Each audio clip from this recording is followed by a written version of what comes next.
This episode is brought to you by Pepsi Wild Cherry. Pepsi Wild Cherry is bursting with delicious cherry flavor and a sweet, crisp taste that gives you more to go wild for. Getting wild may look different these days, but whether it's opting for a solo Friday binge watch or a big night out, everyone can indulge in their wild side with Pepsi Wild Cherry. Also available in Zero Sugar. So grab a Pepsi Wild Cherry and get wild. Sports Social, now on the Sports Social Podcast Network. The countdown is on to Super Bowl 58, and you can follow all the action on the Sports Social Podcast Network. I'm Richard Graves. With my podcast, Graves on Gridiron, I'll bring you daily updates from inside the team camps, speaking to players, coaches, NFL legends and more, building up to the greatest show on earth. It's the biggest night of the American sporting calendar, so don't miss Graves on Gridiron, daily from Vegas throughout Super Bowl week, available wherever you get your podcasts. Thanks for choosing this free Anfield Index podcast. If you'd prefer to listen to this or any of our other shows without adverts, then now's the time to check out Anfield Index Pro. With AI Pro, you can supercharge your entire listening experience. You'll not only get all of our podcasts without the ads, but you'll have them far faster with our Quick Publish feature available exclusively for subscribers. AI Pro also puts you in the heart of our sound studio, with an option to listen to many of our shows live and interact with the podcasters in real time as the shows are recording. Upgrading couldn't be easier. AI Pro is available on all popular podcast platforms, and we have our own apps for Apple and Android. Just head on over to AnfieldIndexPro.com and get started today. Hello, everybody, and welcome to the latest Anfield Index Under Pressure podcast. My name's Dan Kennett, and with me, I've got the full team to discuss the comprehensive 3-1 defeat at Arsenal. I've got Sai, I've got Hamzah, and I've got Dr Barts, and we're just going to go straight into no fluffy intros this week. There's a lot to talk about. I'm going to go straight into Sai. This was a big game, and we weren't very good. We're going to look at a lot of reasons why into that, but I am going to start with the classic Bill Shankly quote. Aye, here we are at the top of the league with all these problems. So there are issues in this game. The question that we want to discuss is, are they terminal, and how severe are they, and how are they going to repeat again? So you want to give us your overall thoughts on the game before we get into the specifics? So from the outset, I think we tried to, if you remember when Arsenal played us earlier in the season, that they dropped their 9 into a double 10, and they played nobody up front, and they played their 2 wide forwards as wide as possible. He did exactly the same. They had this idea about, I think Klopp tried to counteract it with his tactics and his setup in this game. And one of the things was to not high press, and we set up in a low block, a medium block, which should have allowed the centre backs to come out and press the 10s. That a multitude of things happened, and that wasn't one of them. My feeling is they were a bit leggy after a very, very intense period, and Arsenal didn't have one. And it ended up looking like, from a media perspective, they wanted it more. Yes, and there are actually some things to evidence that, actually, aren't there? So we'll come on to those. But same question to you. I mean, overall thoughts on the game before we get into specifics? Yeah, I felt much like you guys have size overload. I thought it was interesting that Arsenal, as Hamzah will come on to, did a similar thing to what we did done in the FA Cup, and we didn't have a response to it. Whether or not, as we'll come on to, some of the midweek game, which was high intense. I mean, we spoke about it at Chelsea being high press, high intense. I missed that one. That was all fun, and I missed that. Yeah, I think that maybe that did have an effect, but ultimately, I think also there's an issue about our second line of player, and I think there's some players playing in that game who you wouldn't play in a big game. More depth issues. I think there's some particularly, we haven't got an injury crisis. I will get that on record, and I completely agree with that. But we have key players that you need in big games that are not available right now. And that's when you're playing a top side, you need the system being completely synced. And I'm not sure we were in that state at the weekend. Yeah. Now, Hamzah, with your job, you obviously have a very different role to us guys. You're surrounded by, you're probably one of the few Liverpool fans in the press box and the organisation, and you get totally different perspectives to us. What was your thoughts based on the game, and what was the narrative around you in the press room? You'd be surprised how many Liverpool fans there are actually. There's so eyes emoji there. Yeah. But I don't think any of them appreciate me saying who they are. Interesting. But yeah, so we'll just list some names, and you just nod if we get them right. Okay. No. But the media reaction, it was interesting. Like you said, it just because of the atmosphere there, which is quite good. Arteta's reaction, and the way that I think Arteta also treated this himself. I mean, before the match, they did their training at the Emirates. They treated it as a really big match. Obviously, they usually do the training at Colney. But yeah, Arsenal, for them, this was, in media framing terms, this was their opportunity to either state their claim as title challengers, or this would be a two-horse race. So for them, they had to win, and then if they wanted to be in the title race. That was pretty much the theme which most people took going into this match. And I think it's probably a fair sort of framing to have if you're not going too deep into the sort of statistics or underlying numbers. But yeah, that was pretty much the mood going into it. Yeah. Okay, so I'm going to look at two main themes here. We're going to look at the physical and the tactical. So we're going to start with the physical, because we have who better to talk about physical aspects than two actual sports scientists, not the sort of pretend sports scientists we're seeing a lot of in the recent days on Twitter.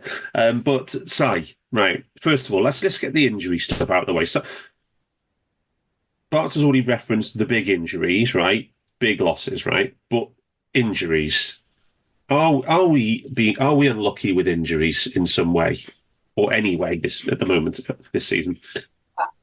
I think it depends on the story you're willing to tell yourself. If you get an injury, you feel like you're unlucky with that injury. And as we've talked about thousands of times on this over the last 5 years, that very often there is a spate of injuries in the same position, which feels like a crisis. Yes, and domino effect, I think, yeah. Yeah, domino effect, yeah. I think we've managed mostly our minutes really well this season across players. We are 12th in the league for games missed through injury. We are 15th in the league for, comparatively, the top 11 players used last season who's missing this season. Does that make sense? So 15th best or 15th worst? 15th best. So there are 14 teams above us with more with their best 11 players. Oh, okay. All right. So that's good. That's interesting. Yeah. Interesting. Yeah. Yeah. So obviously there's a change of those players anyway for every team. So it's going to be slightly different. So it's quite a hard comparison. But either way, we are not a high, risk, a high incidence of injury. We shouldn't feel sorry for ourselves. We currently have Mo Salah missing because of injury, but he would have been missing anyway, probably because of their AFCON. We knew this. Endo had gone from being a bit part player to having a 10-game period where suddenly he was really important to us, but we'd already got his replacement back before he left. And so in all likelihood, he probably wouldn't have been playing. On the last pod I did, we spent half an hour praising the availability of Konate and Gomez. Still remarkable. It blows my mind that the pair of them have played consecutively. They have played all but one of the last 17 straight games.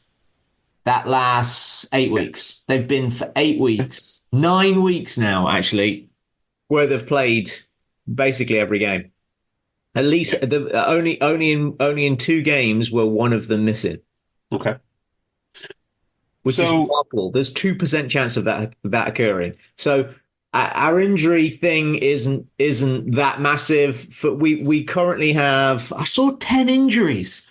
People were talking 10 injuries. We currently have 6. Yeah. 6 players out injured, but that includes Doak, who Yeah. never played Yeah. and was never actually a first team player. Yeah. And Bajcetic, we can discuss. Youth player. Yeah.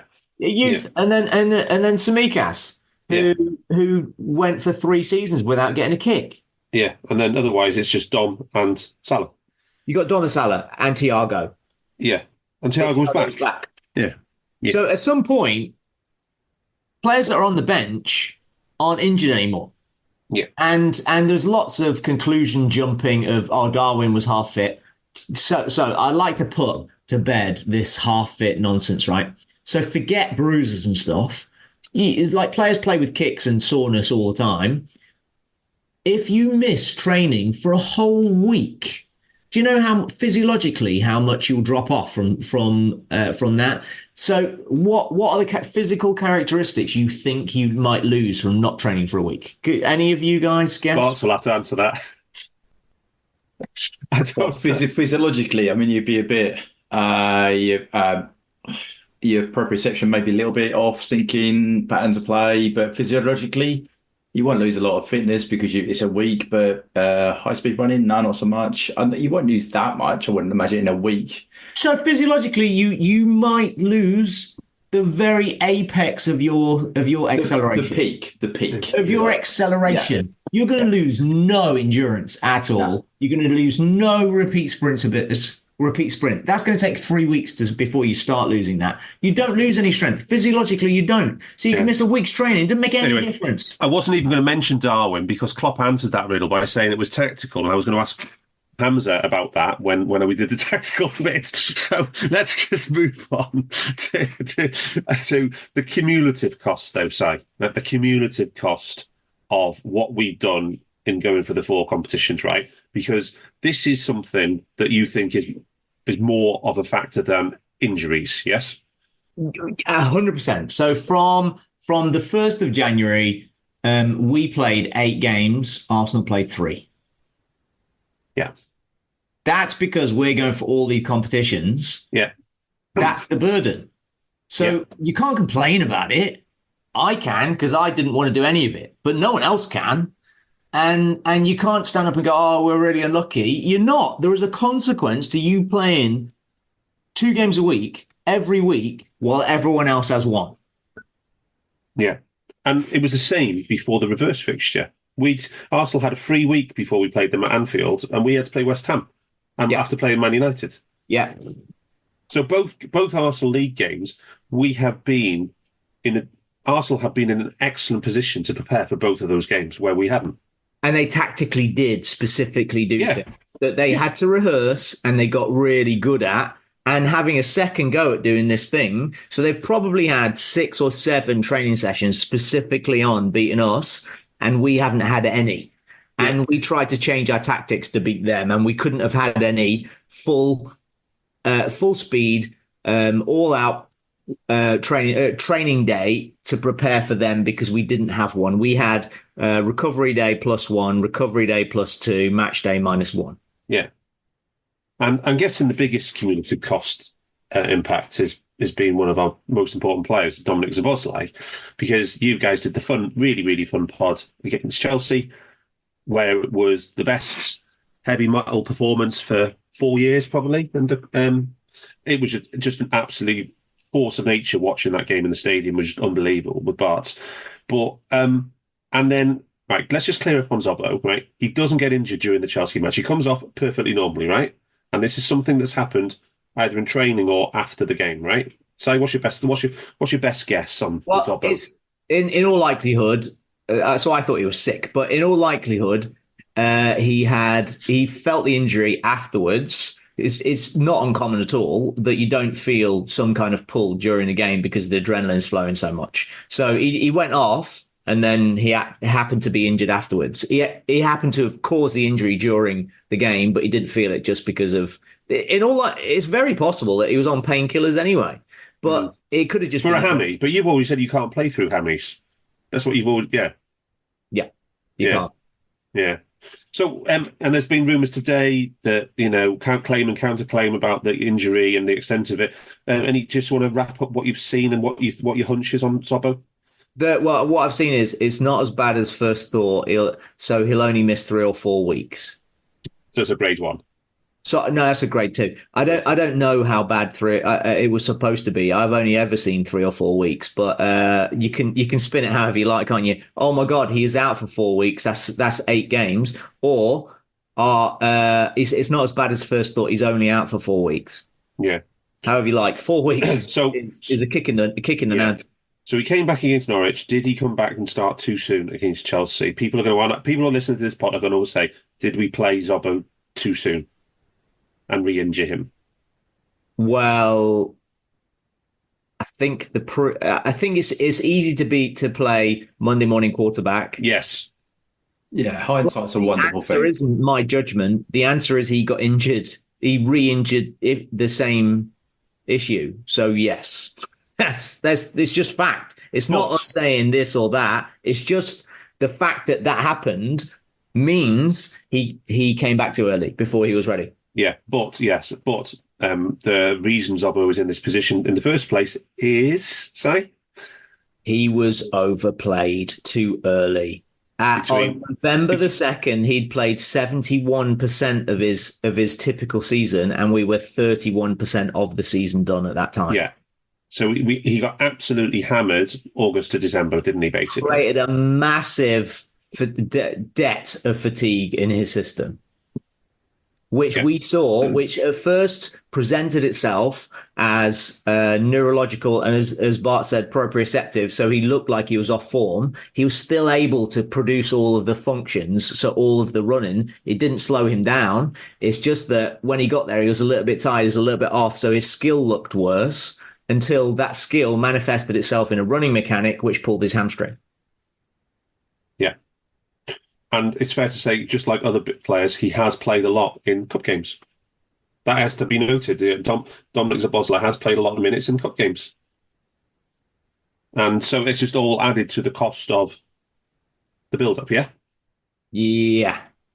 So it's a cumulative cost, I think is the best way to put it, isn't it? Yeah, absolutely. Yeah. Okay. Now, finally, on this one, I always like to talk about the Bob Paisleyism of you need 8 players to carry the piano and 3 players to play it. I always worried last year about our ability to carry the piano at all. The piano probably squashed the lads who were trying to lift it up. This season, we've been very good at it. Chelsea was probably the pinnacle we've seen. I remember you waxing lyrical about our performances with the sprints against Chelsea. I think it was a record. Do you think it was the 3rd highest sprints total by any team in the Premier League this season? Yeah, it was. Yeah, and it was the the second most intense game of the season. And what happened 3 days later? 3 days later, what did we see in the numbers against Arsenal? We lost. We lost 54 sprints, which is 2.5 players. 2.5 really hard running players. Yeah. And we outrun Chelsea by, was it 5K, I think? And then we lost the run into Arsenal by 4. So it's like a 1-player swing in a match. Yeah. But these are big, and these are big. When you've got a deficit like that to a team like Arsenal of half a player in total distance, 2 players of sprints, that is a huge margin in a 1v1 contest, isn't it? Just think of the gaps. Yeah. That's what happens. You just end up getting gaps in your formation. Yeah. And if you look, we can talk about this as we get into against Chelsea, we had no gaps at all. We were absolutely watertight. And we pressed as synergistically together. Absolutely. Yeah. And then all that happens is you replace some of those players with lads that maybe aren't quite as primed for such high intensity actions, or that don't functionally know the timings of when everybody's supposed to move, create a gap, or you get some lads who are just a bit tired, creates gaps. And Arsenal are the second best team in the country at punishing gaps. Yeah. Yeah, we should be all our hands up. They are a very good team, and we have said this in this pod multiple times this season how good Arsenal are. Bart, before we move on to the tactical stuff, is there anything you just want to add to all that on the physical side? No, I think the key points for me as well is all of those elements that Si just latterly mentioned there were down the same side of the pitch. So your players that were physically not in sync, proprioceptually not in sync, and equally not up to speed of working as a team in those units were all down the same side of the pitch and up against their quickest player. The only thing I would say is slightly, I know I'm not saying that we didn't there isn't a reason why we couldn't have run more, but we did set up slightly differently as Chelsea. We didn't do high press. So there's less of maybe a slightly different demands there. We were trying to tailor a little bit. But I think like your analogy of carrying a piano. I think if you can carry players, not mine, but the great man. But I think that's important. But equally, you can carry players in a system, but I don't think you can carry them all down the same side of the pitch. No, that's a really good point. You wouldn't want one of those three in the same zone of the pitch, would you? No, and we chatted a lot about it on the Chelsea pod. Plus, they weren't really playing it anyway. No, but we chatted on the Chelsea pod about how you play your fullbacks with your wide players, and I think we went completely against that in this game. And we also had three of the players. We spoke about it on Wednesday night. The fact that our right side was the complete engine for Bradley Jota was amazing, and then it happened in the Chelsea game as well. We took that entire unit off, and we dropped off for 10 minutes, and Chelsea scored. Now, in this game, we started with a unit that is never going to function as well because they haven't played together as much, and they're second string players. And I love what you call Trent a second string player. No. I mean, I'm saying further forward. Cody and Grab are second string players, right? So, and Arsenal were better than Chelsea, so they took advantage completely of the fact our right side because they put Martinelli in there. I mean, it's not tactical genius. How they enabled to get the ball to Martinelli is smart, and I'm sure Hamzah will come onto it. But fundamentally, they targeted the area. I don't think they expected to set up with three of our most out of sync players in the same area of the pitch. I'm not sure anyone would have expected that, but they set up to exploit the area, and they got more than I think they expected because we set up with three players who weren't on it. Yeah. Well, can I just quickly add to that before punishing Hamzah with having to speak at some point? I've got lots of questions for Hamzah, don't worry. Gakpo has 510 minutes in his career at the top level playing right wing. And Gravenberch, from what I see, has 410 minutes playing right side of midfield. Yeah. And to be fair, Cody has played about 6 different positions this season. It's crazy how much he's moved around. Yeah. He's not given a run in a consistent role, is he? That's for sure. No, and you can't do that against top sides. I'm sorry. No. You just can't get away with that. And we didn't. So, on that one, leading straight into Hamzah on that one, Kloppo maybe surprised a lot of people by saying straight after that Gakpo over Nunez was not injury, it was tactical. What did you make of that, Hamzah? Are you that person who has everything? The coolest merch and those must-have fan threads? Well, over at our Anfield Index shop, we've gone that extra mile when it comes to pimping up your Liverpool collection. From our popular range of bespoke design t-shirts, sweaters, hoodies and hats, to our signature edition mugs, prints and coasters, all provided with fast worldwide shipping. We have something for every red. We also stock official LFC merchandise and are licensed with the Premier League and UEFA to sell official iron-on shirt badges and sleeve patches. As a listener to this podcast, you can get 10% off everything with coupon code AIPRO10. Just head over to AnfieldIndex.shop or find us on Etsy by searching for Anfield Index. Well, did he? Because Kloppo didn't really explain why it was tactical, did he? So we have to try and do that job for him now. It becomes, given the importance of Nunez in the FA Cup match, and the Chelsea game. But the reason I mentioned the FA Cup match is because of the similar tactics Arsenal used, right? Absolutely. Man-to-man press system at the top end. When they pressed high, they went man-to-man. So they'd leave themselves at the back, 3v3 on occasion. If you're going to leave yourself 3v3, then you have to back yourself to win those duels. If you look at how like Van Dijk and Konate defended, to be fair to them, they won all their aerial duels. So when they were in those contests, they won them, they dominated them. So Liverpool would have expected that. And if you want to dominate those duels or have an advantage there, you probably want to put your strongest, quickest player in those situations. And we knew sort of what the matchup would be because Ben White, Saliba, and Gabriel makes sense as a back three that are going to defend that space because Saliba's quite quick, Gabriel's good in the air. Yeah, Ben White sort of does a bit of both, not as good, but he does a bit of both. He's got a nice tan. Yeah. And Zinchenko isn't the player to do that. So yeah, if you're going to have that matchup, ideally you would want someone with that power and speed like Nunez to win those contests, either win the first ball or be able to play in behind. So, given all you just said, is we're all nodding violently in agreement. What was the tactical choice for Cody over Cody on the right then? What? I mean, I'm at a complete loss on this one. You see, I think I don't know, but this is my idea. I think the idea was to have Trent wide as the free man. So usually in a man-to-man system, there will be a free player. Often, if you go man-to-man, usually the team that's pressing, their striker, if it's just one striker, will press against two centre-backs because they want to have a 4v3 at the back. That's usually how it works. Arsenal didn't quite do that, but with that sort of system, that means you usually get a spare man. But because you've got the goalkeeper anyway, you also still have a spare man because their goalkeeper obviously isn't going to press man-to-man. I think the idea was that Trent would go out wide. Konate would match up with Martinelli on the left, on Arsenal's left, and Trent would be the outlet ball, and then he could then access the forwards with balls in behind and play. It didn't work. But and Cody would occupy pin Zinchenko?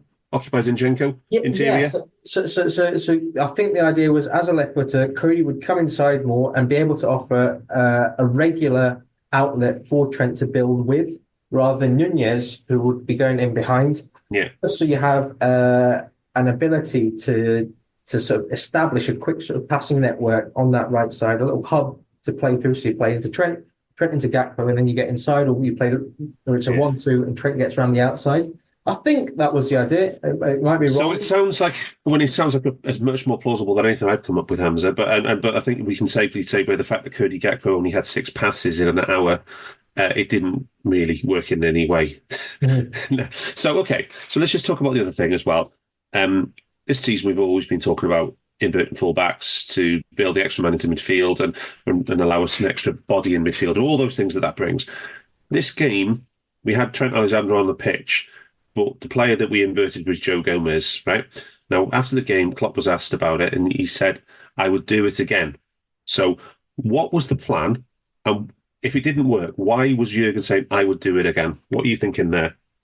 I was sort of reaching to sort of try and find an answer to why Trent was out wide, but that I don't know. You should have said, Jurgen, when you go out the other way out the press conference, Jurgen, got on that comment just next time. What did he mean by that? That one I'm not too sure about because I remember in the 22nd minute it looked like the camera sort of went to Pep Linders and Klopp on the touchline, and it looked like they was telling Trent to come in field, and very briefly around a minute he did come in field. But I think the idea was just to spring something different on Arsenal, because from Liverpool the expectation would have been that they would have expected that Trent would come inside and they'd man mark Trent. So then the free man would be Gomez.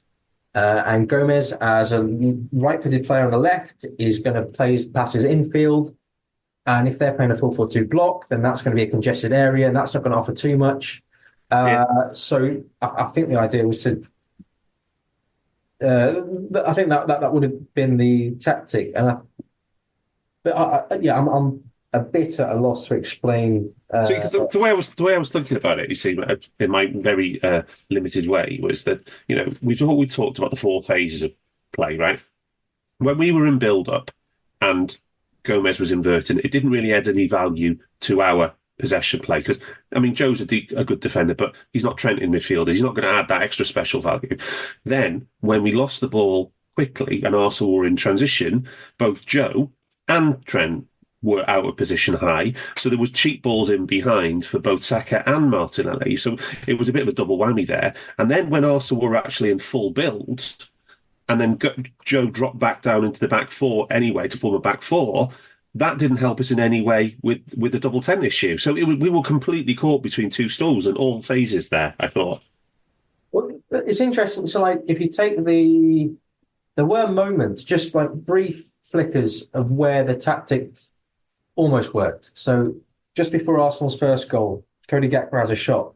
And this McAllister, yeah, this is actually quite good. So I'm actually just going to get the clip up so I can describe it. Program's crashed, but I've got notes on it, so I can describe it anyway. What essentially happens is we build up. There's a throw on the left side. Ball goes to Alisson. Alisson plays out into McAllister. Gravenberch at this moment pulls wide, and because Arsenal are defending in a man-to-man structure at this moment, and I'll come on to this in a second, he's followed out wide, and Jota at the same time pulls infield, and that opens up a passing lane to Cody Gakpo, and they play the pass here. Yeah. And what this is the reason I just said I come on to this is when you're playing man-to-man and zonal, you have to choose when to shift between systems. And this is a moment where Arsenal don't quite get it right. The front two are playing man-to-man and they're pressing forwards. Yeah. The midfielders see where the ball is. They see the Arsenal midfielders, that is. They see where the ball is. They see there's opportunity for Liverpool to play forwards. And they're thinking we should drop off into our 4-4-2 block rather than jump up. And likewise, the defenders are in that sort of asking that question as well. What should we do? Should we jump with the forwards or should we drop off? And they think we probably shouldn't. And that little moment of indecision where the midfielders follow man-to-man and the defenders go, we should drop, opens up the opportunity for that pass to get played, and then Gakpo gets a shot off. There's another example of something similar in the 18th minute, so 17-17. The ball actually goes out of play, but again, McAllister's involved in a similar sort of situation.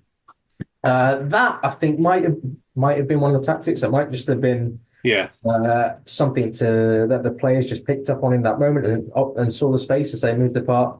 But yeah, I can't remember exactly why I came to that point, but there were moments where you saw, there could be opportunities there to get through Arsenal and work through their system, but those were very... It wasn't many times when Arsenal's system broke down through whereas they were very, very disciplined, and they were also extremely aggressive tactically, really aggressive, and they're pressing all over the pitch. But can I say this is where one of the physical issues manifested is if at any time that there was a full screen, so the camera panned out and you got a good angle of the pitch, when we were in deep possession, you could see how it looks that the defender, whoever's in possession, was a little ponderous, but we were taking 2 or 3 touches at least in each possession of every player.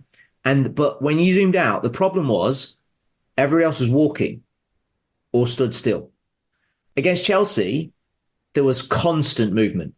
So everybody was looking for an angle. They were making that pass and then creating an extra angle, or they were looking to commit a defender to create an angle for somebody else. In this, they were sat in as Hamzah said, in their zone marking, and we just let them.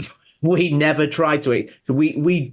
Our physical limitations in this game, or maybe it was some psychological that we weren't trying to press the situation, both physically and metaphorically.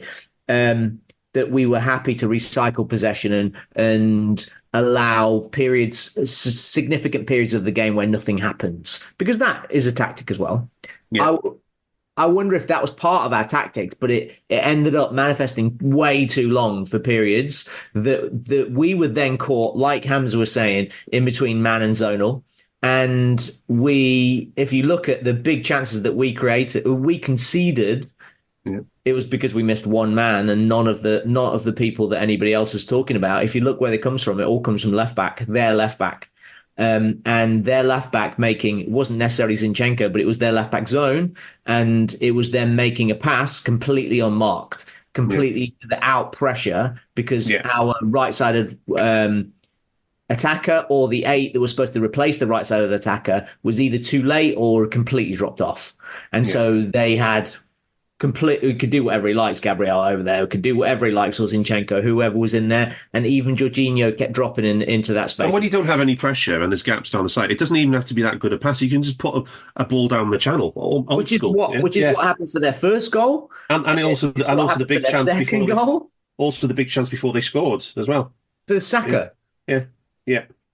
So that's what I'm saying. So those 3 big chances that they got, they all came from no pressure from our right wing.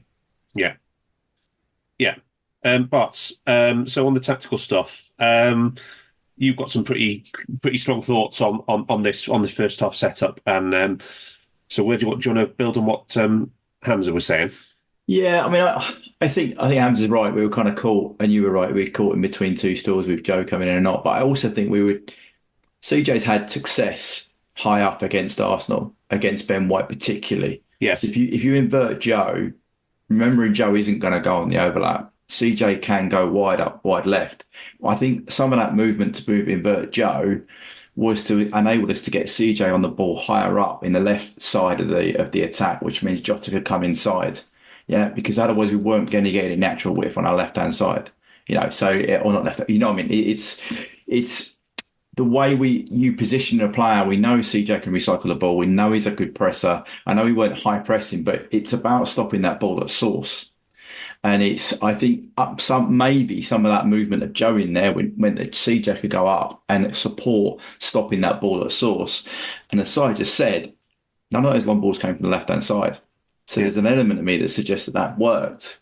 The problem was the right-hand side. The other thing I was going to say with Cody was that Zinchenko actually inverts a lot. So maybe some of the thinking there was Cody would drop on Zinchenko when he inverted and stop it at source. Actually, in the game, Zinchenko didn't do that. He just played as a left-back, which meant Cody, I think, might have been caught in 2 stools. Doesn't play right wing, as we said, because size highlighted. And also Trent doesn't have no space either. And Trent had no space. So I think that the 2 elements there, rather than us ending up having CJ and Cody both pressing on that double 6 or wherever you want at source of the ball, we ended up with the left side locked up, not a problem, but the right side was completely free because Arsenal didn't do what we expected them to do. All of last season, Zinchenko was famous for coming in and playing in there, right? He didn't do it in this game. It wasn't what they asked their left back to do. They just asked their left back to put it in the channel. It's just another thing about indicative of in every phase of the game tactically, Arsenal were 2 steps ahead of us. And also that the influence of that right 8, and I don't want to have, is that Mac, as you said in the chat, ended up having 2 players either side of it. And the touch match says, if you look at the touch match up to first half, their 2 10s are either side of Mac in the half spaces. And Mac is trying to do both of them on his own. And some of that is because we're caught in between and we haven't brought the players back because they're not in sync with the way. It's not players dropping back. It's the problem is that dropping 2 10s instead of a 9, if you're man to man, who's spare? It's the centre halves. Centre halves have got to press out with them. And they didn't. So they were stood marking nobody, which means everybody else was occupied. And that created 1 spare man for Arsenal all the time because we had 2 that were marking nobody. Well, that was my biggest issue with the Gomez inversion because he didn't stay there when Arsenal were in build-up. Right, and then as soon as Arsenal were building, he went back to left back, and that's when then they had the 2-on-1 either side. But he has to. Saka and Martin exactly really wide, so he has to be there. Yeah, I know. Centre-backs have to press out on their 10s. And exactly, but I'm just saying that was the most few. And just final one on the Gomez thing is that it's really weird that we talked about it constantly for the first 2 months of the season and last 10 games of last season. It was raw, but it was signs of getting better. November and December, there were signs that the team was really starting to click better with what to do with Trent inverted. We just haven't played enough with Joe doing that role. We're not practiced enough at it yet, but we choose to line up with it in a massive game. Yeah, is that fair? I think that's fair, but also, as we said in the last pod, the combination of fullbacks, you were looking normally when you invert one fullback, the other fullback is up and attacking. We didn't do that in this game. Yeah, we had Joe trying to invert. And we had Trent not doing the high and wides. He was playing right back. So you've got the way our system is lopsided set up. You've got to do that, otherwise it becomes non-functional. You can't get support up top. So before we start talking about the match itself and the events of the match itself, just the final postscript on the tactics. I think this is a really, really good example of we make a really basic tactical change at halftime, Barts. Yeah, really simple, and we essentially completely simplify our game plan, right? And I would say, first half galaxy brain, second half very basic, very simple. And we just moved Jones back into a double pivot with Mac and put Gomez into a back four, right? And for the first 13 minutes of the second half, before we made our subs, we were. You could say we were on top of the game. I thought we'd gotten control's a difficult one. I wouldn't quite go as far as control, but we had the same personnel. We had. If you look at position, we were in their half with our centre halves on the ball, which is something we hadn't done all the first half. So that change enabled us to get higher up the pitch. Even in the first 5 minutes, Diaz has been 3 times down the fullback channel. One of them he chose to not cross it when he should have done. The other one he crossed it at the wrong time. But I'm just saying we were getting that rapid. We were isolating Diaz against fullback, something we didn't do entirely the first half. So yeah, you're right. A simple change, and we were immediately getting success. And even with those players that everybody's being mean about on the internet, right? Those 3 players, they were all out there again for that start of the second half. But it was the simple tactical change that ultimately made the biggest difference. You got 2 in front, and it was just. I thought what did we change on 58 or something? Yeah, 58, yeah, 58. Yeah. And then that's a different story. We'll come on to that. But that was probably our period where, if we were going to seize the moment, that was probably it.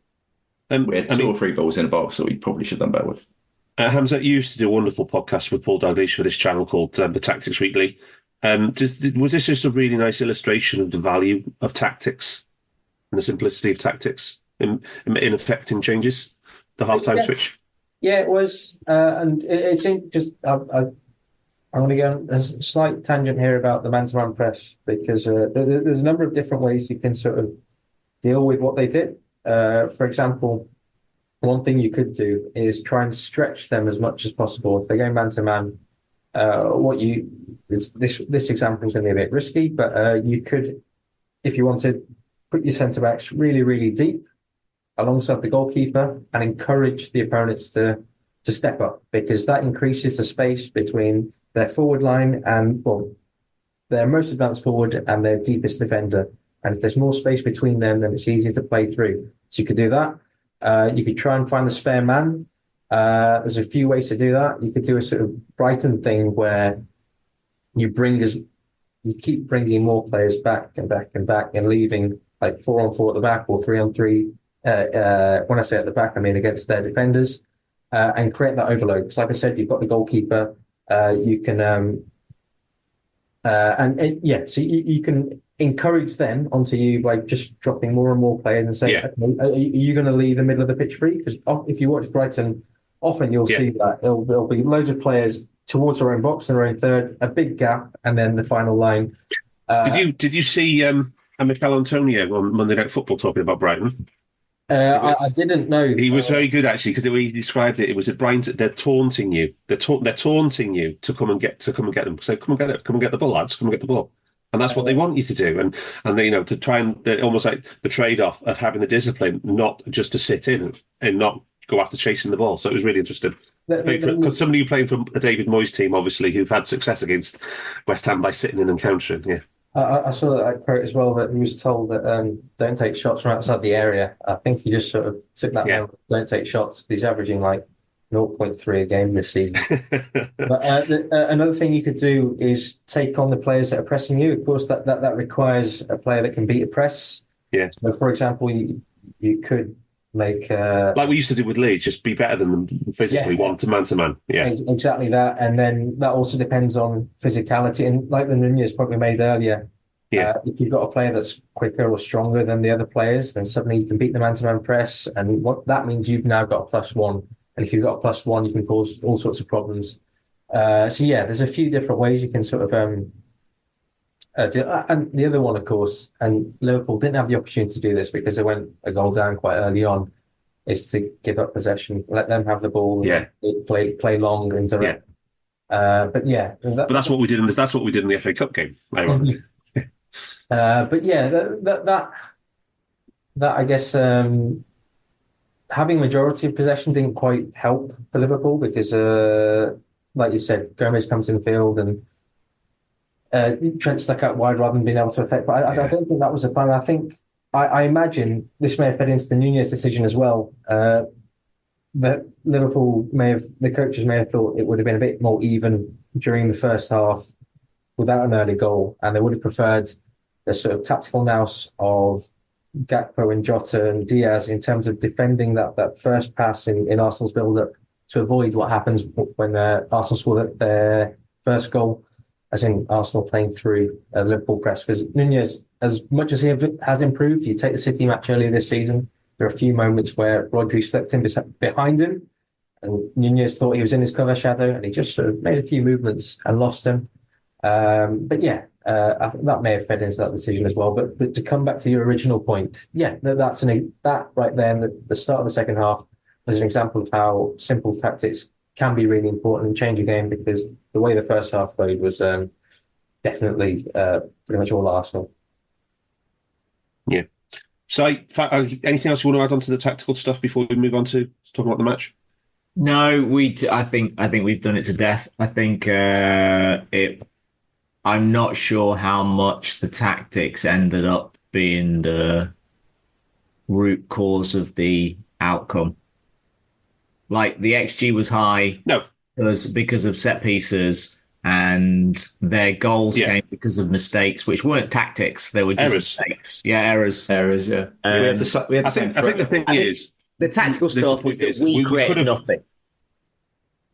Yeah, we got an amazing outcome at half time, despite being absolutely schooled.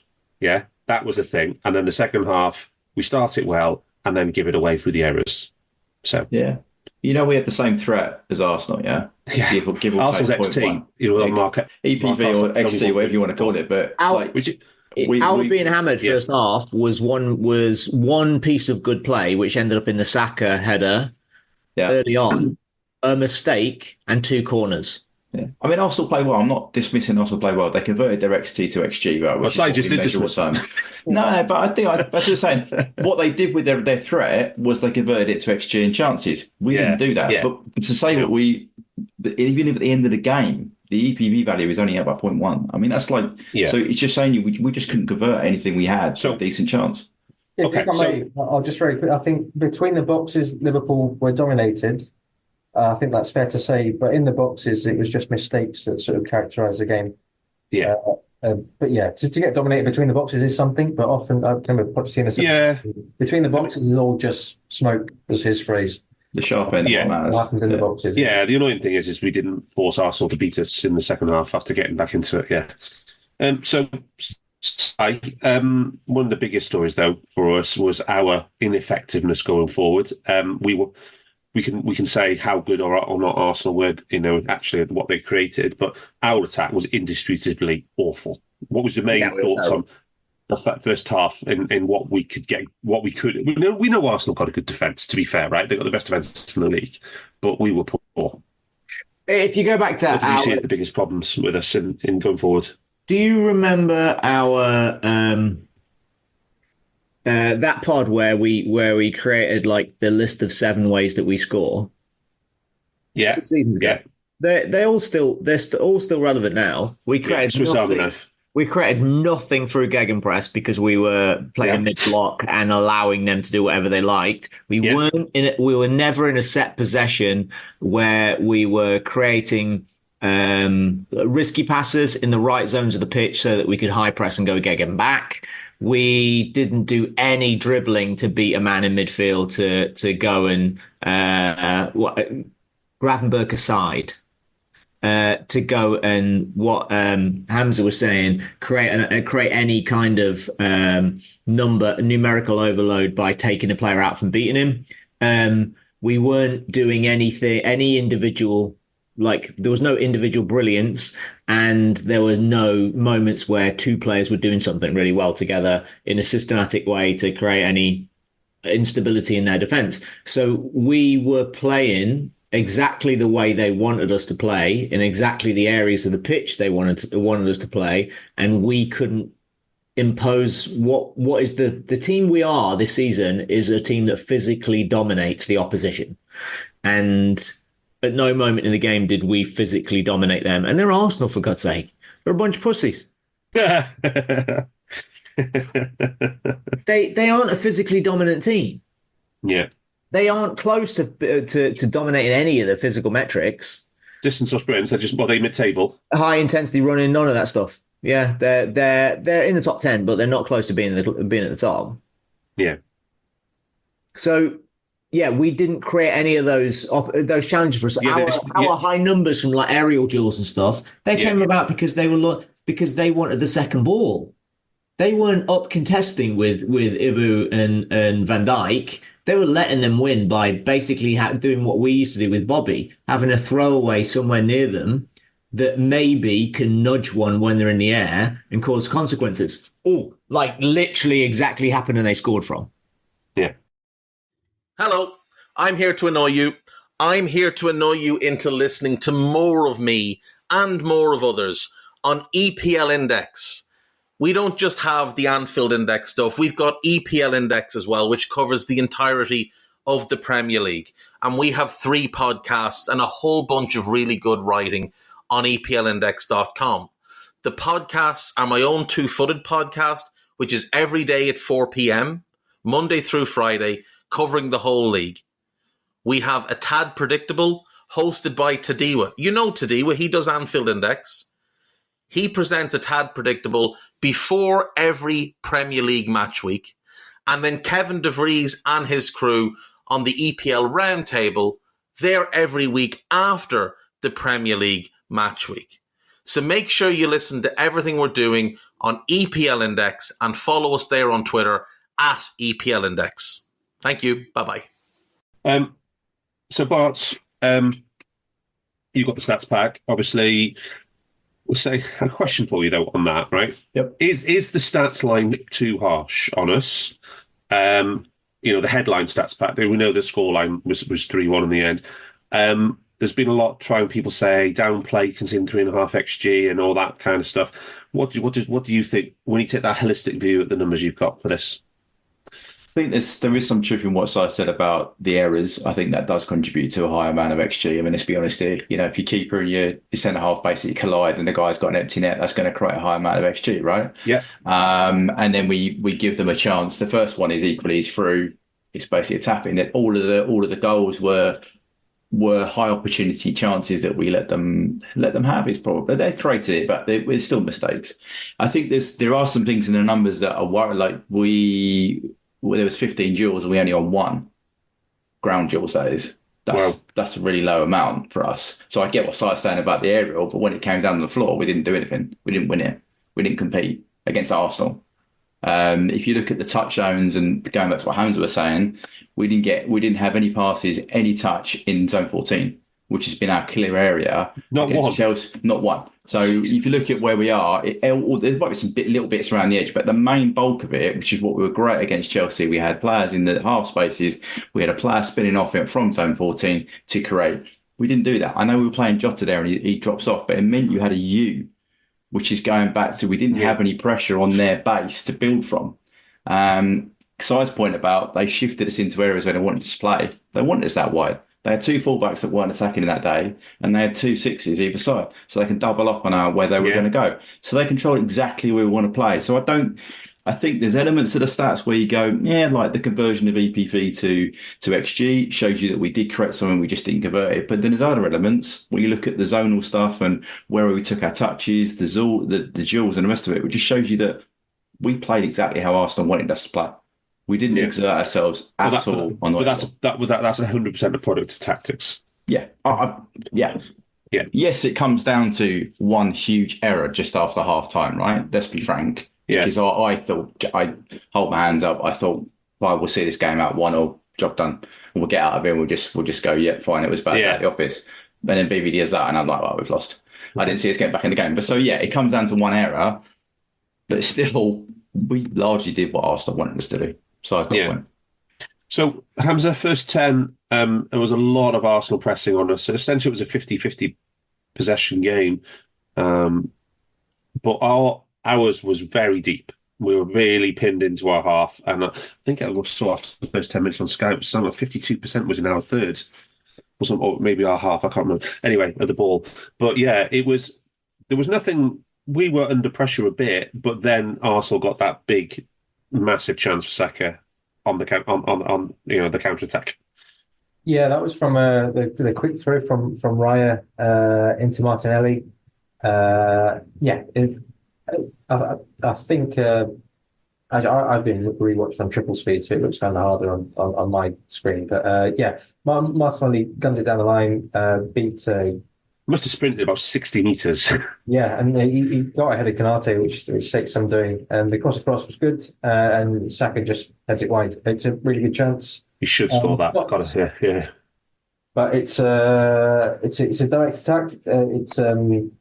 It's not sort of a chance generated from structured, developed possession sequences, which is a problem I guess Arsenal have had all season. Actually, they don't tend to actually create much in terms of open play from their sustained possession. Often because they're playing against teams that sit back and don't offer them much. Liverpool are quite different in that. But that was the first big chance, and then a minute later, that Gakpo chance I mentioned, where it was nice. Manipulate the ball quite nicely. It's not a big chance, obviously. No, he just drags it wide, doesn't he? But it showed that there were spaces for Liverpool to attack if they worked them properly with smart, intelligent movement, and there was some indecision within Arsenal about when and where to press.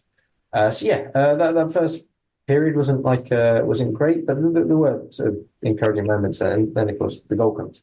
Yeah, and then the goal was very nicely worked, unfortunately, and it was a direct product of two very good players being either side of Alexis McAllister, and he can't deal with both of them. Yeah, the build-up is really nice, to be fair. The work it from the goalkeeper to the right side, back in field, to the left, then back to the right, and then back to the left again. And the way they sort of spring it, one thing that Liverpool might not have expected is Jorginho to play. And in this moment, sort of, Gravenberch is trying to sort of, he doesn't cover the pass into Jorginho. So Curtis tries to come across, but he's behind him. Pass goes into Jorginho, and he flicks it to Havertz, who has dropped deep again. So this is something that you may not expect, even if Jesus is playing or a conventional 9. You wouldn't expect to have this many players in field. So they create their own little box with Rice, Jorginho, and the double 10s with Odegaard and Havertz. Havertz plays a nice ball out wide. And ball deep to Gabriel, and he then plays a ball out wide to three-man Zinchenko. And then from there, it's quite quick release. And I think actually the focus on Sky was on Van Dijk, but Konate he plays this really deep, and the offside line is. Yeah, I mean, I don't think you can really. I mean, there was a lot of distance between the two centre halves, right? But Konate was going out, moving towards the ball for Martinelli, and Van Dijk was because Mac had been drawn over to Havertz. He was coming out to pressure Odegaard because there was no one there, and then they just work it around as beautifully, don't they, with a third man run. I think when Zinchenko gets the ball, Konate makes the unilateral decision to drop and follow Martinelli. Yeah. However, the others haven't made that decision. So Trent has just pulled up and stopped, ready to apply pressure onto Zinchenko, as he knows Martinelli's about to run behind him. Van Dijk's halfway, and Gomez is also near halfway, checking the line. But at this moment, Konate has made the decision to drop, and he's just done that on his own. And that means that the line is staggered, and that makes that pass for Odegaard a lot easier. Yeah. Si, thoughts on the Arsenal goal? That is a rehearsed move that they've worked on in training a lot. That's exactly what they wanted to achieve, and we hadn't rehearsed preventing that happening. So what the stuff that Hamzah was talking about last week on the Chelsea pod in the preview about their set pieces, this is their in-play set piece. Right. This is the function. This is the utility of that double 10. This is the whole purpose. It exists, and They want the way to counteract this is for one of the centre backs that has to pop out and pick up. Yeah, Odegaard or Havertz. Really, it should be Ibu going with Havertz. But I'm presuming because of the nature of our play this season, that Ibu naturally is going to go and cover Trent. But Trent hadn't left Martinelli. Trent waited too long before he went to press Zinchenko, who had managed to get free down the left because Gakpo had come inside to pick up Jorginho because Gravenberg hadn't gone across quick enough, and then he'd gone out to press too late, which made Gakpo come inside. This was all so Arteta. He should have turned around straight after this goal instead of celebrating like a twat. He should have just turned around and high-fived his coaching team because that is by design, that goal. So, question for you, Si, right? Team sheet came out, said in the group straight away, Arsenal going to have about 6 bodies in centre mid today because they're going to do the same as the FA Cup. You saw have it straight away. You knew it was going to be the same as the FA Cup, right? In that first half, Martin Odegaard was the key player for Arsenal. He was extremely good, right? In between the lines. Van Dijk made the decision on at least 5 occasions to be the one to pop out of the back line to go to Odegaard. Do you think that was a planned decision before the match? It has to be. Or do you think Virgil was just saying, shit, we've got to do something here. I'm going to step out and I'm going to go to Odegaard. It's not shit. It's not, crikey, there is a big risk here. That's my job. Right. So it doesn't have to be. It doesn't even have to be an instruction before the game. There will always be an instruction before the game that if somebody drops off, one of the centre backs has to go with them, and one of them is going to clean behind. It's just part of the understanding. It's part of the 3-minute conversation before a game kicks off. So you think? So you think it was part of our game plan to deal with their double 10, which we thought they were going to play? Yeah, it has to be. And if it's not, within 3 minutes, Hamzah knew that they were creating a box in midfield, and you have to contest that one of 2 ways, and we chose neither. Yeah. So we did get caught out by them, but we didn't adjust our tactics to cope with them. Inverting one of the fullbacks, that works great when you're in possession. I like the idea of inverting Jones so that he's the one man marking Odegaard. I actually think it's a really good idea. But if that happens, you have to make sure somebody's marking Saka. Yeah. And we didn't. And Saka scored because we didn't. Yeah. But it wasn't the only time Odegaard got between the lines in that. He was constantly between the lines in the first half, wasn't he? We should acknowledge he's an extremely good player. Yeah, he's a phenomenal player. I don't think anyone can begrudge that. I think Arsenal got him cheap as well, didn't they? Because he was out of favour at Madrid. So we didn't get a grip on him the entire half. No, we didn't. But as I said, and Hamzah, we all knew it was going to be a 2 boxes effectively. 2 6s, the 2 centre halves, 2 6s, and 2 10s, right? That's how they're going to work. They were going to make sure their fullbacks were both designed not to go forward. We pretty much knew that from looking at the team sheet. If we didn't know that, that's a problem. But I would imagine they did have a conversation, but it still took us to half time to go, do you know what? Why don't we just play 2 double pivot? Yeah. Sometimes, like you said, the simplicity of just making that change. But I don't know, maybe we thought we could ride it out and change it later on. But it's just, Odegaard kept getting on the ball. Havertz, I thought, if you look at some of the profile plots I've done, I think Havertz had one of his better games for Arsenal I've seen. Yeah. He's got pizza slices everywhere, which shows you he's got a high percentage of shots, passes, XG, a whole lot. He had a great game in that role, which is actually fundamentally where he played for Liverpool, right? Yeah. So it's not a shock that he played there, and he dominated where we are. It affected our ability. I think we would have decided to. You got to remember, VVD was popping out against Chelsea as well. Yeah. So it's not something that we don't do. It just wasn't as effective, and that might also feed into one of the narratives we've said today already. Is we were just a little bit off. We were just proprioceptually, the timing wasn't quite off because we played intensely midweek. So it's not, we're getting there 1-2 seconds late, and we're not playing Burnley. We're not playing Sheffield, where you can get away with it. We're playing Arsenal. We've had a week off and they're fresh. So that pattern of play move, as I said, they've got 3 or 4 of those that are absolutely amazing. But if we were at top flight, we could probably deal with that. But we weren't. We were half a second too slow in everything we did in first half. Yeah. And there was another one a few minutes later where Odegaard worked it again, and he got a shot from the edge of the box. He got nice space, and it was blocked. So then, to be fair, if you let him shoot from the edge of the box, that's kind of what we do. We let you have a shot in the box. It's the worrying stuff was the crosses into our box from the left and right that were becoming a problem, because Saka was standing up, Gomez on the right as well, putting in balls about 15, just after the 15-minute period. So there was issues in the wide areas. We just don't normally have that problem. Allowing people to shoot in front of us, that's our tactic, isn't it? It's when you start having balls coming across is the issue. You realise that they're getting into the areas they want to get in to dominate and create chances they wanted. And the third man running was happening as well. And to be fair, even on the goal, I should have said, we didn't even credit Ali with the initial save from Havertz, because another phenomenal one-on-one save. And he essentially was unlucky that it rolled straight to To be fair, if Gomez had just got up a bit, Saka was offside. Right. Not Gomez, sorry, Konate plays Saka onside. But if he actually got up with the rest of the line, Saka's offside. So Ali would have bailed us out there. That's a very technical thing, and then might have been that. Well, and Ali saves another big chance from Havertz on 38 minutes. Yeah, and this is what you want. This is the classic Kai Havertz. He never looked like convincing like he was going to score, did he? I think he was quite a tame little right footer straight at Ali, wasn't it? But he could have. He could have done about 10 things with that shot, and he did none of them. Sure.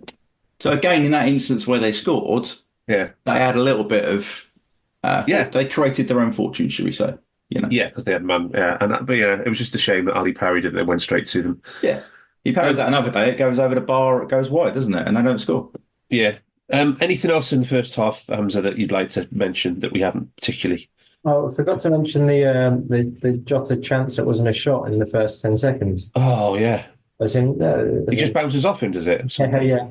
I mean, that goes in, and that's a direct play, like mentioned earlier. Like, if you go man to man, and if they lose that contest at the back for that first ball, then all bets are off. There are moments where it looked like it might have worked, and it just occurred to me that maybe one of the reasons Liverpool struggled to just adjust was because the presence of Rice and Jorginho.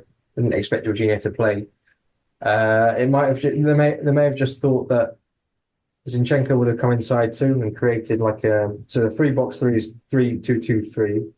They may have expected if Zinchenko came in alongside Rice and Jorginho, then they would have had a 3-3-2-2 double 10 wingers or wingers double 10s. And then Cody would have dropped on him, right? Yeah, that may have been just one of the concerns why they struggled to adjust, because they were wondering where Zinchenko would play, and if he came inside, how that would actually give him an overload infield. It didn't actually come to pass, but that may have just been one of the sort of things we're thinking about. And just on final on the first half, Trent Alexander-Arnold's only 17 passes in that first half, Hamzah. I mean, when your best player on the ball is so not involved, it means the opposition have done a number on you, right? Yeah, I think there's 3 occasions I remember where he put more in the box. One was in the first 10 minutes. One was intercepted. I went to the keeper, and then one was to Diaz on the edge of the box. But yeah, it's so much of Liverpool's play, and we've spoken about this many times this season, depends on that right side rotation. It helps when you've got Salah because he's strong, he's physical, he's quick, he can link play. And that just gives defenders more to worry about and gives Trent a bit more time. But yeah, he was stuck out on the wing, and Liverpool just couldn't access him as much as they would have liked. And in the moments where he did get the ball, it was rush play. It was into feet, out of feet, look up, out of feet, and then cross in, rather than linking play and setting tempo. But the other thing in the first half, of course, is the goal. Oh, we'll come on to that in a second, but for our goal, sorry, yeah. But I just wanted to ask Si one thing about his stats as well for this one. Si, you went into the bag of tricks, bag of stats for Chelsea and pulled out some absolute doozies. Have you got anything for the Arsenal game? Anything? And do we want to cover our possession control in this match like we've been doing in recent weeks? Yeah, our possession control is way down. Let's say. I was just at the other W word you used in the stats script to us. They said this is a whole bag of wank. Whole bag of wank. Our average possession control this season as a team is minus 67, and in this game it was minus 112. Any particularly egregious culprits? Or just everyone?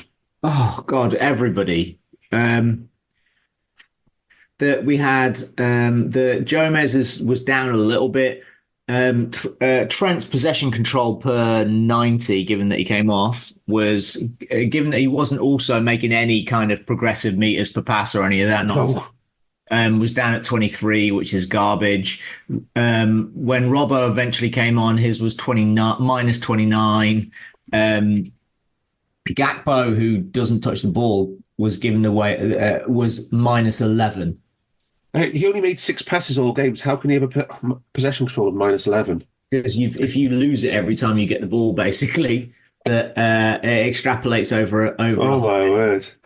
Yeah, it was just nobody was retaining possession well. Even Mac was at minus 10. Wow. I think it was the Bournemouth game. I think you said he had the highest possession control by a midfielder for 3 years. Exactly. And Mac and CJ combined were minus 21. Yeah. And against Chelsea, they were plus 7.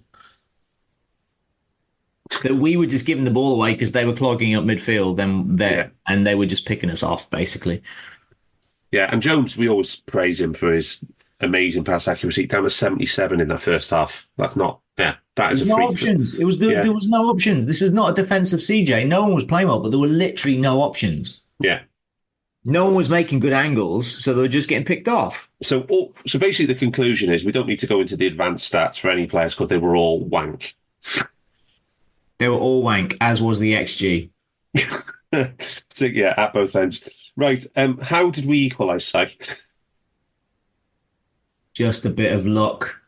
I've watched that back so many times, and I actually still don't know how we actually equalised. We eventually, it's the one time I think in the game where we caused them. I appreciate that they dealt with it and it was just a bit of luck, but we caused them a little instability in their structure by knocking the ball over the top and Diaz's effort just to get in. Incidentally, Diaz has played, I think it might surprise most, of the front four, he's played the most minutes since Mo's out. And I feel like he's kind of ground himself into some kind of form without really looking spectacular. But it was proper. It was like Jota-like effort to fight, get in behind. I hate that stupid defending, and that cost us at the other end as well. And it was quite amusing that it went in off Gabriel's hand because he's a prick. He also held off the defender really well for Manny's ball, didn't he? He showed a bit of physical. I'm not going to let you win this. Yeah, fight. And then he played it back, and Grab actually did something with the ball, so it's good. But let's talk about the fun stuff. If there was, it was 1-1. We come out, we change the tactics, and then we have 59% of the ball, 3 shots to 2, 2 shots to 1 in the box. I'm looking at touches in the box in that period. We also betted 7 to 6. Yeah, so we were slightly edging it in that period. They still out XG'd us. We had 0.21, they had 0.76. Yeah, that was from the pieces. Gabriel set piece, wasn't it? Yeah. Which I wanted to talk about really was that we can talk about bit by bit granular the minutes of the game. I don't really think it tells you anything. We lost. No, I just wanted to focus on this period of the game just because we were actually it was 1-1 and we were actually before the subs and our changes had worked and it was a 50-50 game at that point where nothing particularly was happening. Yeah, we've got control of a nothing particularly happening game for sure. I think we can talk it up as much as we like. Nothing was really happening. And they were still a threat from set pieces, as Hamzah pointed out. That goes back to that stats. Like we can talk about stats in some positive way. The relatively positive stats, if you just look at the numbers, were our centre back's aerial dominance. Yeah. All of their good chances came from either a significant mistake from our defence, which included the centre backs, or 3 headers inside the 6-yard box. Yeah. So great that they headed the ball away on the halfway line, but when it matters in the middle of the 6-yard box, neither of them were there. Kanate won one tricky header, one competitive header in between the posts. Yeah. Hamza, sizing it with it was a bit of a nothing game. I'm a bit on the view that I thought we turned it into a game in our favour with our simple switches. What do you think of that period after the half time? There's a chance or two where a shot didn't come about. There was a cutback from the left side. I can't remember who played the ball, but I think Jota missed the opportunity to get the shot away. It was just behind him. Yeah, I'm closer to Si on this. I don't think too much happening. There is potential, and sometimes I fall the other way, and sometimes you get a clean strike and it goes in. But I don't think there was. It was a calmer period in which Liverpool had more control in the first half and kept Arsenal a bit further away from goal. But yeah, and that set piece as well. I mean, they did it in the league match, the Gabriel set piece. The same routine. They did it against Brighton as well. The sort of checking back and then jumping forward. It's a routine that they do a lot. But yeah, I'm close to silence. It was, in fairness to Darth, the only shot on target in the game during this period. I don't need a VPN. I've got nothing to hide.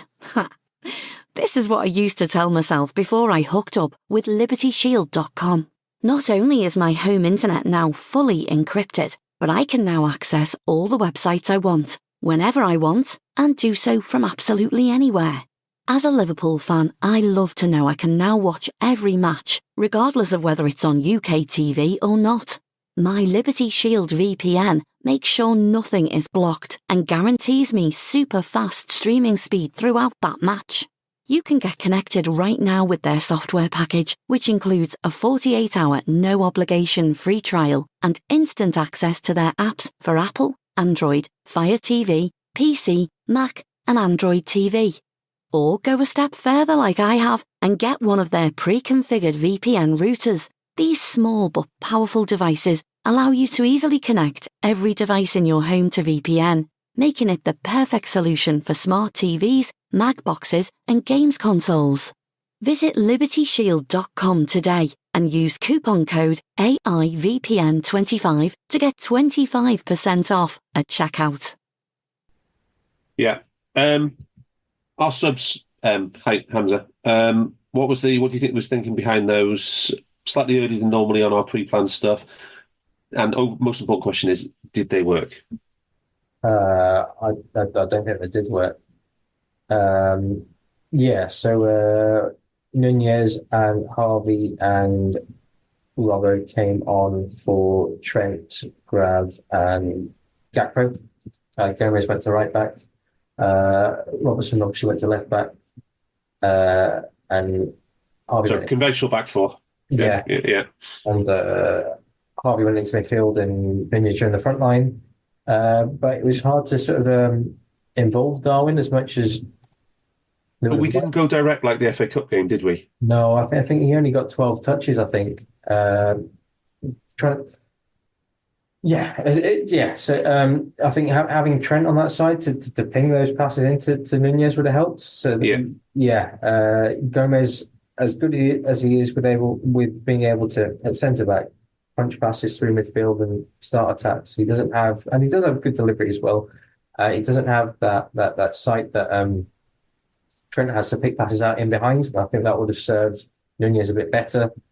Elliott didn't quite have the heft about him to compete in midfield either. I'm just going to double check his. He lost his 2 ground duels and lost his 2 aerial duels. -5 overall for that. Yeah, I don't think it the sort of base that was established in the that first 10 minutes and a half, I think so it felt like it swung slightly back towards Arsenal. Yeah, but I felt like we just got ourselves back in and we kind of gave it away. I think I felt like that to me anyway. I mean, am I being negative, Nelly? There? No, I think you're right. I was puzzled by he seemed to change his mind as well, because at one point there was 1 player unkitted, then there was 2, then there was 3. Yeah. I don't know what was going on, but I mean, Nunez had like 1.4% of our possession. I know he's only on for a limited time, but given him when Thiago was on for far less and had the same amount, of possession tells you how little we got Nunez involved. Yeah. It's just, I just thought it, if you're going to make that, for me, Nunez should have been on at half time. Yeah. Particularly the way we started second half, we started to put balls in the channel, which is exactly how you get Nunez involved in that kind of game. That was the moment to do that. I don't, and this is where I question whether Trent, what was up. I don't understand and Robbo. Well, Robbo, I can kind of see, right? Okay, fair enough. He was 13 weeks he was out, wasn't he? Yeah, but for me, the obvious move, if Trent was fully fit, was to play him in midfield. Right. He's done that before, and because Harvey, for me, was never going to physically compete against Arsenal, right? Is he going to be good enough technically on the ball to compete against? He was playing up against Rice and Jorginho. Yeah. No offense, but that's a tough ask for him, right? Yeah. So what we chatted about last game is his ability to hold possession higher up. That would have been limited because who he's up against. I really question that decision, and therefore I'm a little bit. I'm not. I mean, Trent didn't have a great half, but I'm still saying he can't have been fit, because for me that was the obvious choice. Put him in midfield. You can change the shape around a bit. You've got 3 athletic players, tall, big, can get on the ball, can create something, and that would have been perfect to have Nunez higher up. Trent would have started feeding him. You'd have a traditional back 4. It would have given us a platform, I think, to get back into the game or carry on or just see it out as 1-1. But the Harvey change for me was, it's just not. I just don't think this was the game to bring Harvey on. I think he's done well when he's come on as sub. He has really, but this for me, just for 40 minutes or 45 minutes, nearly 50 minutes of play you had to do. I'm not sure this was the right choice. But maybe we limited ourselves with options. That's where I'm just looking at that. We haven't got an injury crisis, but we've got an injury in terms of limited options in that area.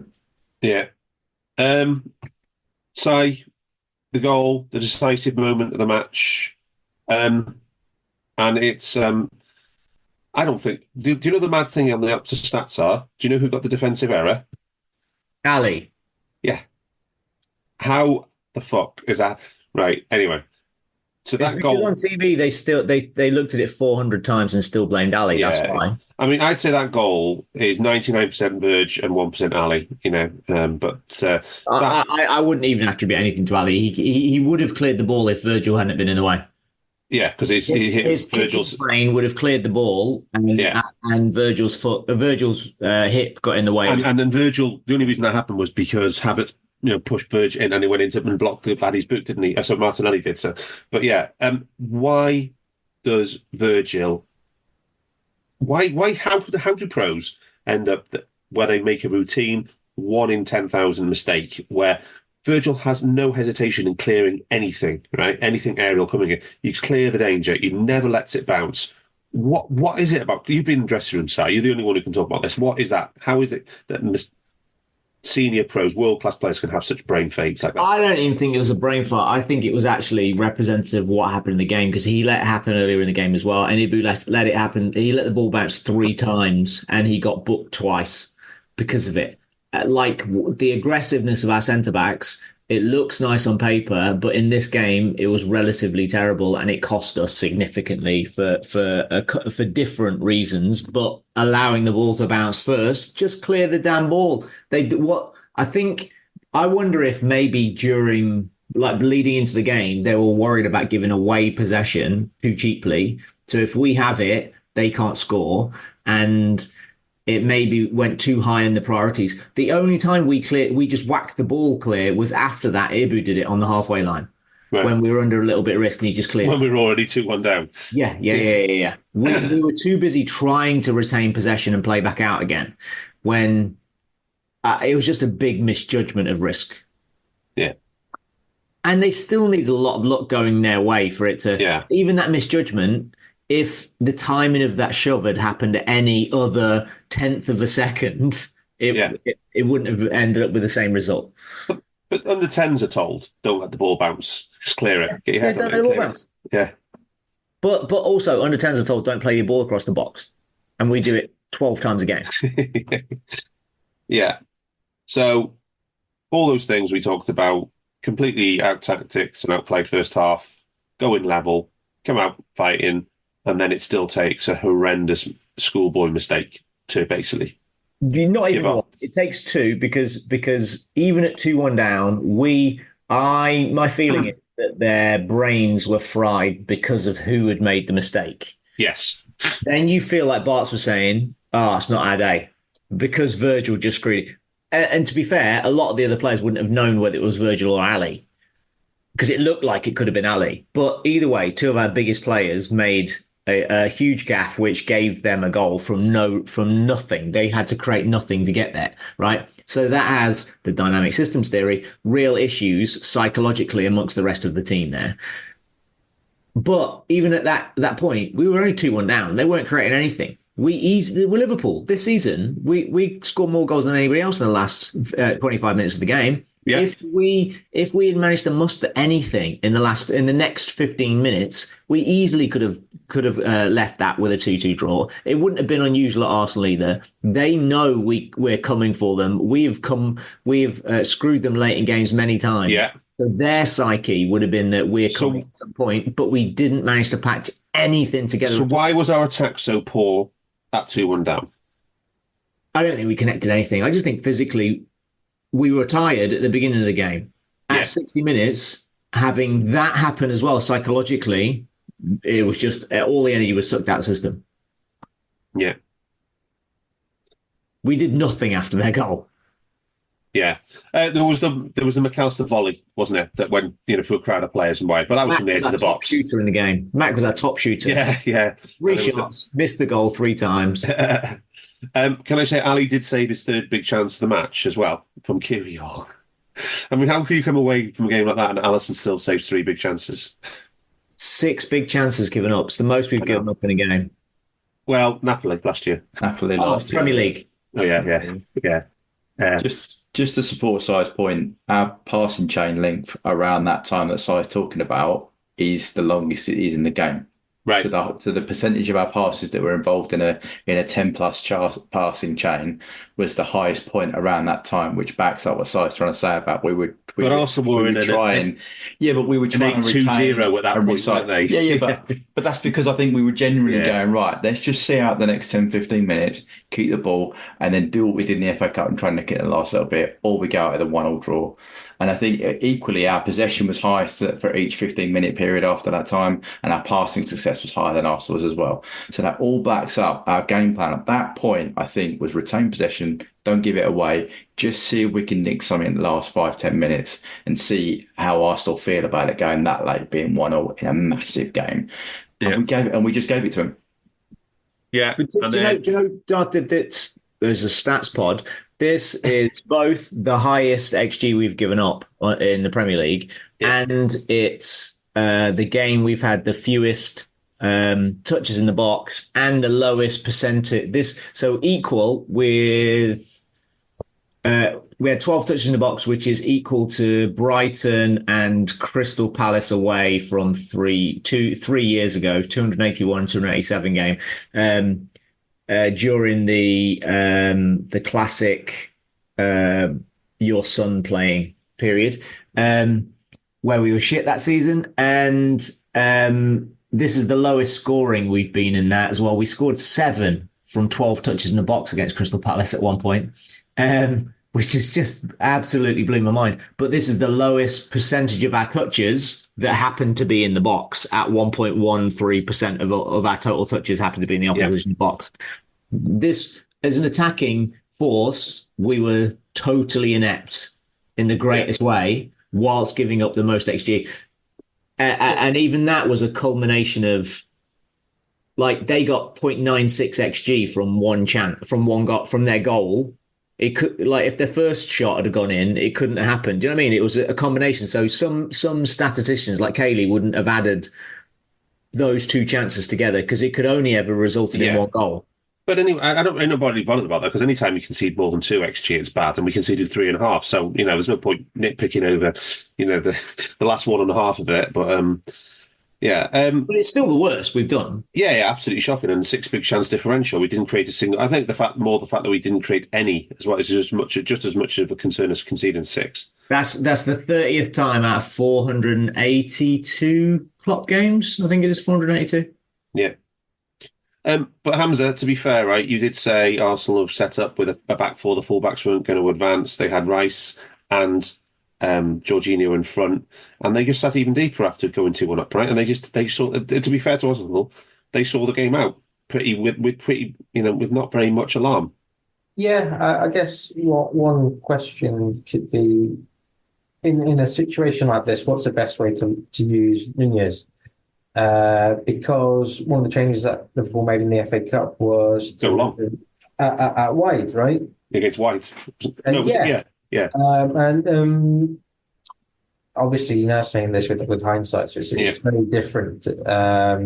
But just thinking of how the team was set up on the right side, for example, with Elliott, who likes to come inside, and Gomez, who has pace and can cover, and given the largest share of possession that you would expect to have as Arsenal try and defend a lead, having someone like Jota in the middle to link, better, and letting Nunez run in either from the right or the left might have worked. But it's hard work to break down a 4-4-2, especially when you're missing when Trent's come off and you haven't got Salah, etc. But at this point, you'd expect Arsenal to win, given they've got the game set advantage. They want to play in the break, and their best players are all very good in the break. Havertz, Martinelli, Saka, and they're the best defence in the league. Yeah, they made changes as well. Sorry, but you'd expect at this opportunity that Arsenal favourites see the game out. So not too much to add on this, but maybe it's really interesting to move Diaz to the left or the right, maybe. Some lot of people upset late on Barts with the inconsistency over the referee, and whilst there's absolutely no complaint that Ibu Konate should have been sent off for that. It was a clear second yellow, right? To be honest with you, I mean, I've got a lot of Arsenal friends in the family. That's the only thing they gave me was they thought it was harsh for Konate to be sent off. Yeah. So I don't know what that tells you, but I think the foul on, is it Nunez beforehand from their centre half? Yeah, exactly the same thing, and he was on a yellow as well. I don't think it really changes the game, because I do think once Virgil makes that error, I think everything goes out of our motivation. But I think it might have stopped. I don't think we can see the third. Put it that way, with 11 players on the pitch, I don't think we can see the third. I think I am particularly annoyed though at now we're going to miss Konate for a game, but Harvey could easily have taken the yellow for him, right? He could have just hacked him. But because he gave the ball. The thing is, he gave the ball away with a shit ball in, right? And he wasn't fast enough to get back in front of Havertz, and he could have taken him down. And then he didn't foul him as well, so he didn't do anything. This is Luton away again. No. This is the same problem. When you've got that player dealing with stopping the breakaway, that's going to happen. And that was my problem with putting Harvey on in this type of game.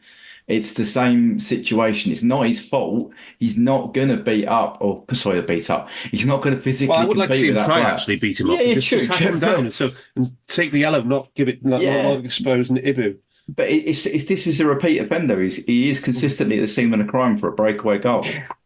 Yeah. Well, should we talk about the third one then? You've just said it. You put a shit ball in. If ball's released, he doesn't take the player down. Yeah. And then he's through, isn't he? He's knocked it. So the third goal is he's knocked it around, isn't he? He goes to press, they knock it around him, and Trossard is steams down the left-hand side. And you got Harvey toiling after the speedster of Leandro Trossard down the wing. Yeah. Now this is a difference, because you're saying that's a cross, right? Deflected in. Yeah. Whereas Darth, you think that's a deliberate shot as a nutmeg on Ali? No, because it clearly comes off Van Dijk. I think it was a shot from Trossard, right? And I guess it was a bad shot. It wasn't. It was a bad shot. Yeah. Right, okay, fair enough. Sorry. But it does nick off Van Dijk's toes. Yeah. Absolutely. Yeah. I just thought there was. My only point was there was a big hole in Ali's long barrier, which is if he was on the boundary at cricket, but you'd be steaming at him, wouldn't you, for that? Oh, I would be, but I think sometimes he's not expecting. Yeah, he's not. He read the cross. Yeah, he'd read the go across, and it's just one of them, isn't it? It was a day of one of them. But again, the simple solution is, we had Diaz at right back at this point as well, which was manic. Yeah. But just don't let Trossard, a player like Trossard, run 30 metres into the box. Yeah.